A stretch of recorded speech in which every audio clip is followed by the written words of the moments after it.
G'day, welcome back.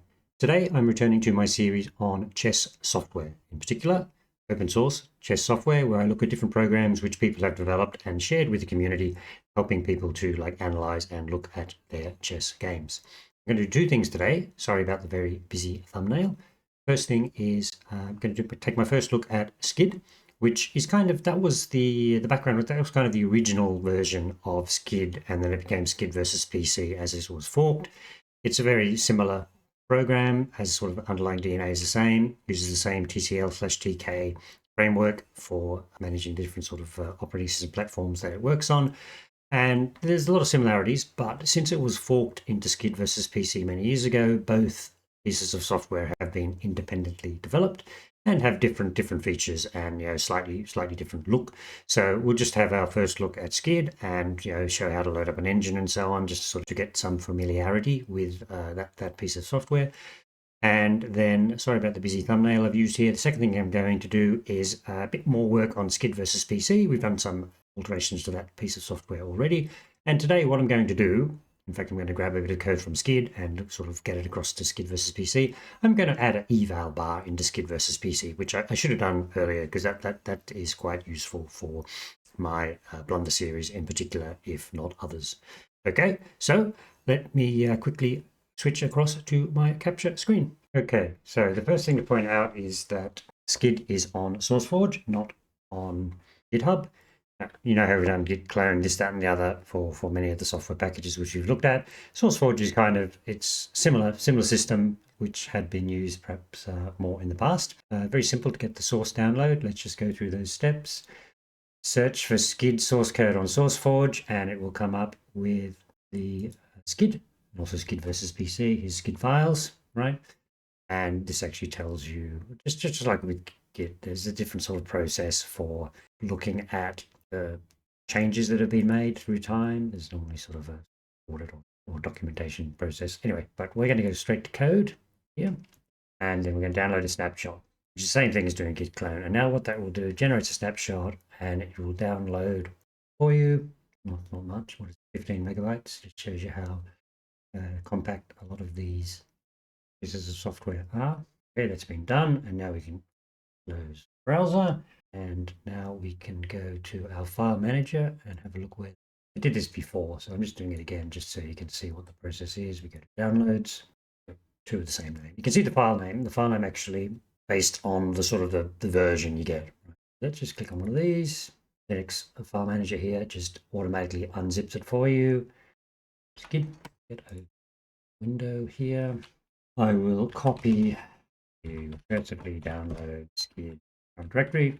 Now we can see it in Scid and have a look what's there. So that is what Scid looks like. You can see it's got the TCL directory, which Scid versus PC had, which is set of but slightly different TCL files. And it's the same thing as with Scid. We do .configure, sort of does some basic stuff.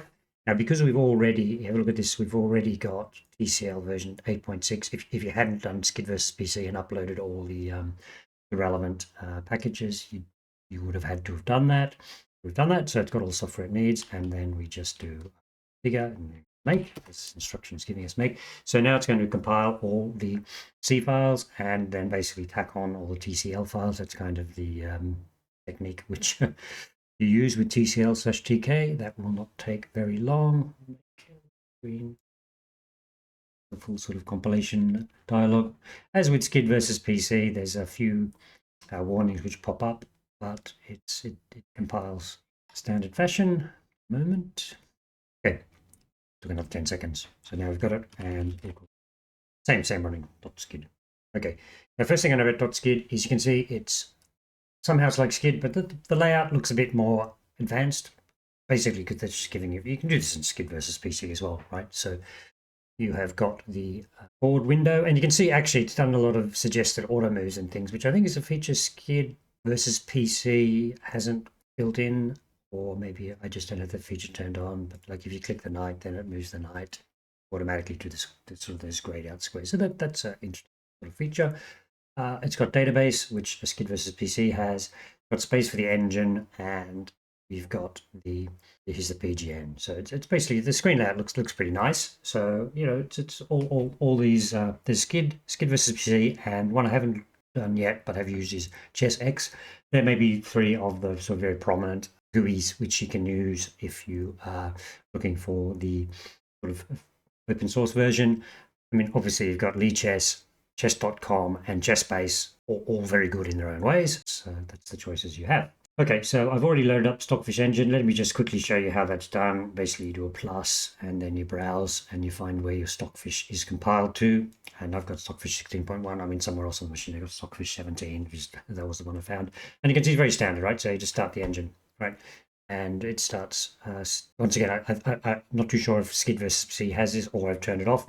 You can see if white's played knight f3, the engine is suggesting d5, and it's actually highlighting the best engine move for you. It's doing 2 things here. It's suggesting the best engine move, and it's got this eval bar. It has been added to Scid. Does not seem to have been added to Scid versus PC. That's what I'm going to move on to next. It's very easy to get Scid running on your machine.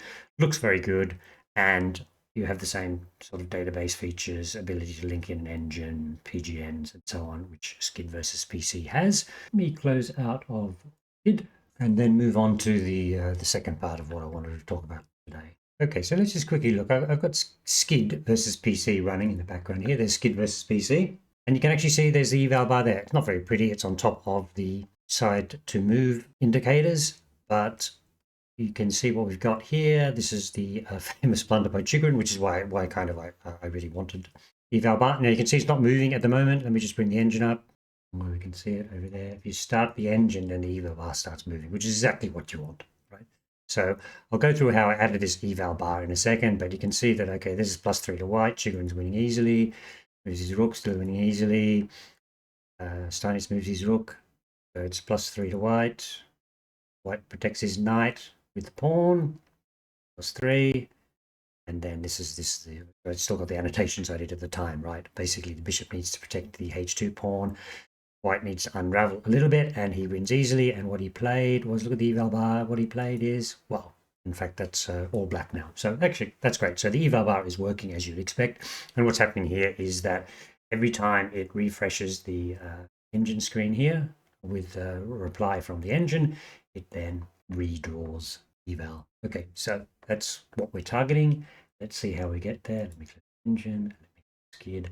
Right, so that's Scid versus PC. Scid has this implemented, right? So what I found was we go to the file TCL and we load board.tcl, I believe.